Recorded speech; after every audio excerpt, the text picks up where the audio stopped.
عالی جناب حضرت صاحب قبلہ عالم کیا کیا لفظ بولے جاتے ہیں اسٹیجوں کے اوپر، لیکن ان لفظوں کا وہ نشہ نہیں ملتا جو ماں کی زبان سے اوئے ببلو اور اوئے مٹھو میں رکھا ہوا ہے۔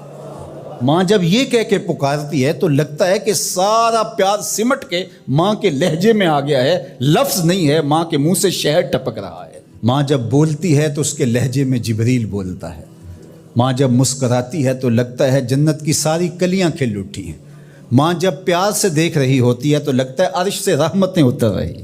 اللہ نے ماں کے سینے کے اندر وہ محبت، وہ تڑپ رکھی ہے، وہ ایک کائنات رکھ دی ہے الفتوں کی کہ جس کا نعم البدل کیا بدل بھی موجود نہیں ہے۔ وہ پیار رکھ دیا، وہ درد رکھ دیا، وہ درک رکھ دیا، وہ الفت رکھ دی ماں کے سینے کے اندر۔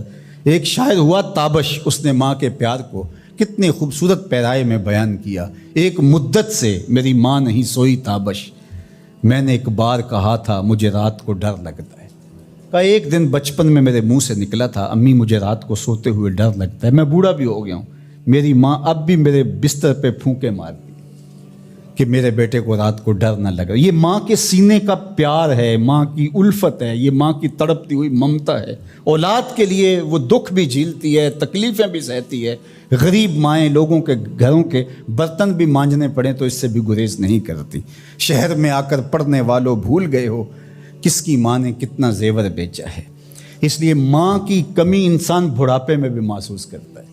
کبھی ایسا نہیں ہو سکتا کہ انسان کہے کہ کوئی بات نہیں اب میں بڑا ہو گیا، مجھے ماں کی کمی محسوس نہیں ہوتی۔ بوڑھا بھی ہو جائے انسان جو ہے وہ سب سے اونچے منصب پر بھی بیٹھ جائے، میں اور آپ کیا، میری اور آپ کی حیثیت اور اوقات ہی کیا۔ امام الانبیاء حضور ختم المرتبت صلی اللہ علیہ وآلہ وسلم حجرہ انور سے نکلے اور جو ہی حضور نبی رحمت صلی اللہ علیہ وآلہ وسلم مصلی پر تشریف فرما ہوئے تو حضور کو دیکھ کر کے تمام صحابہ ادب سے کھڑے ہو گئے۔ جو ہی یہ امٹتا ہوا پیار دیکھا تو حضور کی نظر پلٹ کے کئی سال پیچھے چلی گئی اور ابوا کی وادی میں اپنی ماں کی قبر پہ کھڑا ہوا اپنے آپ کو پاتے ہیں حضور۔ اور پھر ایک جملہ کہا، الحاوی للفتاویٰ کے اندر امام سیوطی نے اس کو بڑی تفصیل سے لکھا ہے کہ چشمان رحمت سے آنسو ٹپکنے لگے اور حضور مصلی پہ کھڑے ہو گئے اور فرمایا لو ادرکت والدیہ او احدہما، کاش آج میرے ماں باپ زندہ ہوتے یا کم از کم میری ماں ہی زندہ ہوتی اور میں لوگوں کو نماز پڑھا رہا ہوتا۔ وَأَقْرَأُ فِيهَا بِفَاتِحَةِ الْكِتَابِ، اور اس میں سورہ فاتحہ کی تلاوت چل رہی ہوتی۔ پھر میری ماں کو میرے ساتھ اچانک کوئی کام یاد آ جاتا، وہ دروازے پر آتی اور چلمن سرکاتی اور مجھے بیٹا کہہ کے آواز دیتی۔ فرمایا لوگوں نماز چھوڑ کے پہلے ماں کی بات سن لیتا۔ تو ماں کی کمی تو انسان زندگی کے آخری حصے میں بھی محسوس کرتا ہے۔ پھر اس سے بڑا منصب کس کا ہو سکتا ہے جو امام الانبیاء کا منصب ہے؟ اتنا بڑا اعزاز کس کا ہو سکتا ہے جو خاتم المرسلین کا اعزاز ہے، جو محبوب خدا ہیں، کونین کے مالک ہیں، لیکن ماں کی کمی کو وہ بھی محسوس کرتے ہیں، ماں و شمع کی شمار میں ہے۔ تو ماں باپ کا وجود اللہ کی رحمت ہے۔ جب یہ سایہ سر سے اٹھ جاتا ہے تو پھر پتہ چلتا ہے کہ بندہ کھڑا کہاں ہے۔ جب گھنے درخت کے سائے میں بیٹھا ہو اور وہ درخت ساری دھوپ اپنے پتوں میں جذب کر رہا ہوتا ہے اور نیچے بیٹھنے والے کو چھاؤں فراہم کر رہا ہوتا ہے، اور اس سے نہیں پتہ ہوتا کہ جو مجھے چھاؤں دے رہا ہے وہ خود کتنا جلس رہا ہے، لیکن اچانک جب سایہ ہٹ جائے اور بندہ کڑی دھوپ میں آ جائے پھر اسے احساس ہوتا ہے کہ وہ سایہ کتنا غنیمت تھا۔ جن کے ماں باپ موجود ہیں وہ ان کی خدمت کر کے دنیا اور آخرت کی سرخرویاں حاصل کریں۔ اللہ کی رضا بھی اس میں ہے، رسول اللہ کی رضا بھی اس میں ہے، اور دنیا اور آخرت کی بہتریاں اسی کے اندر پنہاں ہیں کہ ماں باپ کی تکریم بجا لائی جائے۔ عالی اللہ اکبر، ان پڑھ اور غریب ماں کی یاد میں انہوں نے بڑی خوبصورت باتیں لکھی۔ کہا عالی نسب ہوٹلوں میں کھانا کھانے میں وہ سرور کہاں جو چولہے پر بیٹھ کے ماں کے ہاتھوں سے پکی ہوئی چپاتیاں کھانے میں ملتا ہے۔ حضرت یعلا بن مرہ کی ایک کہانی سنیے۔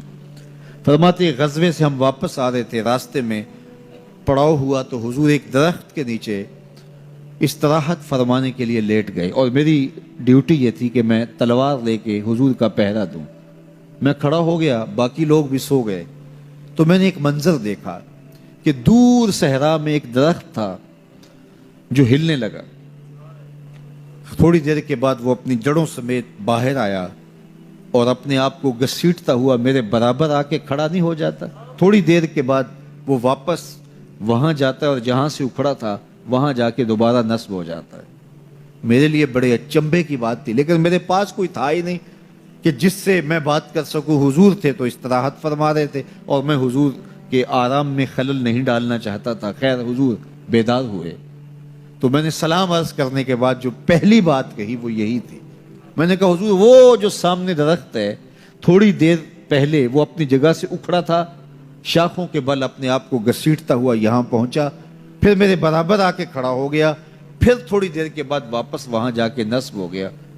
یہ جب کہانی سنائی تو میرے حضور نے تعجب نہیں کیا، اچھا کیسے ہوا، کیسے آیا، کتنا وقت لگا، کتنی دیر ہوئی، کوئی سوال نہیں کیا، بلکہ فرمایا ہاذہ شجرۃ استاذنت ربھا، فرمایا یا اللہ بن مرہ یہ درخت ہے، اس نے رب سے اجازت چاہی تھی کہ مالک تیرا محبوب نیڑے آیا ہے، سلام نہ کر رہا ہوں، فآذن لہا، اللہ نے اس کو اذن دے دیا تھا یہ مجھے سلام کرنے کے لیے آیا تھا۔